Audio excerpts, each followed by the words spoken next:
put up with, being ticklish, for all I care, cut short. In this video lesson, you're going to learn how to use these phrases very well in your sentences. These are some of the very common phrases that you can use to improve your way of speaking English.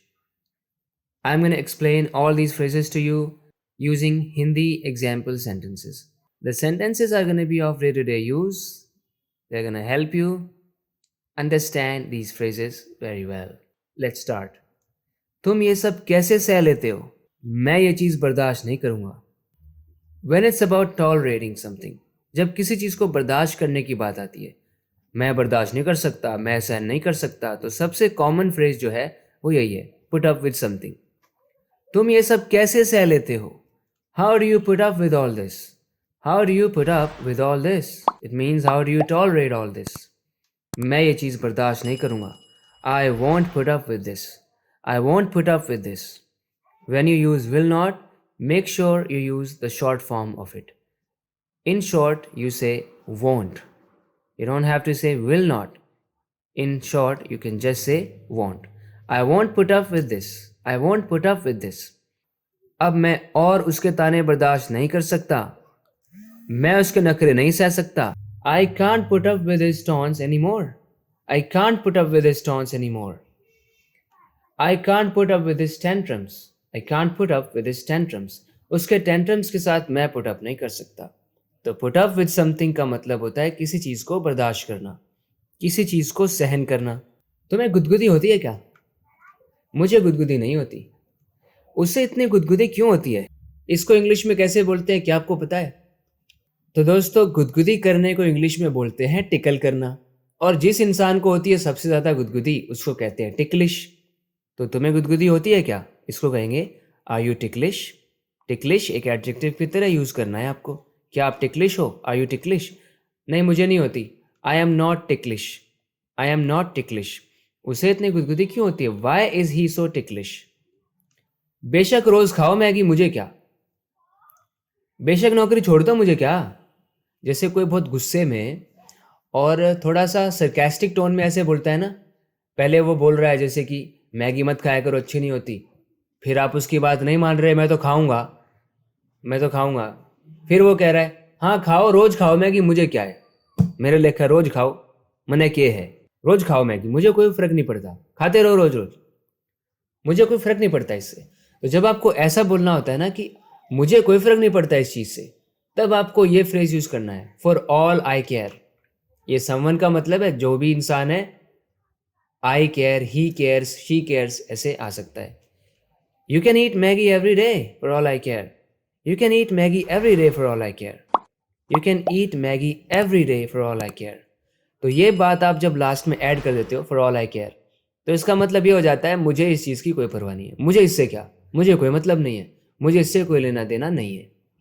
You can eat Maggi every day for all I care. बेशक नौकरी छोड़ दो, मुझे क्या?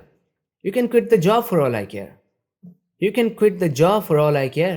तो for all I care को आपको ऐसे यूज़ करना है. काफ़ी अच्छा फ्रेज़ है, लोग इसको यूज़ करते हैं. उसे क्या, बेशक तुम जहर खा लो, उसे कोई फ़र्क नहीं पड़ता. वो आपके बारे में नहीं सोचता. बेशक तुम जहर खा लो, उसे कोई मतलब नहीं है. उसे क्या, बेशक मैं कंगाल हो जाऊं, उसको तो पड़ी नहीं है. मैं रोड पे आ जाऊं, बेशक उसे क्या. You can eat poison for all he cares. You can eat poison for all he cares. You can eat poison for all he cares. आप बेशक जहर खा लो, उसे क्या है. He doesn't care about anything. उसे क्या, बेशक मैं कंगाल हो जाऊं. I might as well go broke for all he cares. I might as well go broke for all he cares.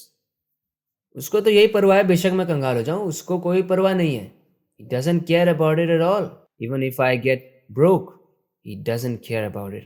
तुम बेशक कहीं के राजा हो, मुझे क्या? भाड़ में जाओ, मुझे क्या? नहीं सुननी तो मत सुनो मेरी, भाड़ में जाओ, मेरे को क्या है? You could be a king somewhere for all I care. कहीं के राजा हो बेशक, यहाँ पे जो मैं कहूँगा वही मानना पड़ेगा. बेशक कहीं के राजा हो, मुझे क्या? You could be a king somewhere for all I care. भाड़ में जाओ, मुझे क्या? You can go to hell for all I care. You can go to hell for all I care. तो देखा, आपको बस फॉर ऑल आई केयर या for all he cares, she cares, someone cares को सेंटेंस के and पे इस तरह लगा देना है, और इसका मतलब हो जाएगा कि इस इंसान को कोई परवाह नहीं है, कि क्या हो रहा है क्या नहीं हो रहा है। मैं किसका सहारा लूं? ज़रूरत के समय में वो अपने परिवार का सहारा लेती है। तो जब आप मुसीबत में किसी की तरफ मुड़ते हैं, उसका सहारा लेते हैं, तो इंग्लिश में आप इसको ऐसे बोलते हैं टर्न टू का यूज़ करके। Who do I turn to?